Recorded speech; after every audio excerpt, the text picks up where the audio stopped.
بسم الله الرحمن الرحيم اقرأ باسم ربك الذي خلق خلق الإنسان من علق اقرأ وربك الأكرم الذي علم بالقلم علم الإنسان ما لم يعلم كلا إن الإنسان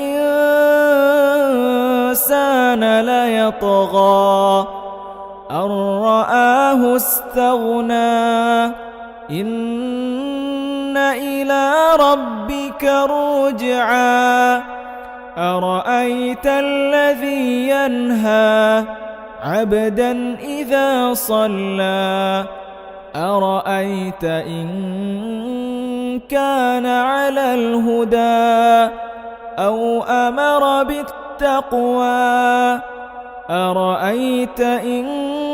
كذب وتولى ألم يعلم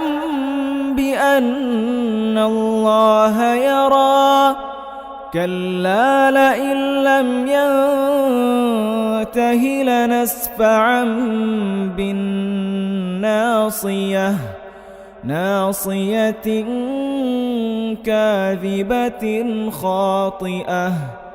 فليدع ناديه سندع الزبانية كلا لا تطعه واسجد واقترب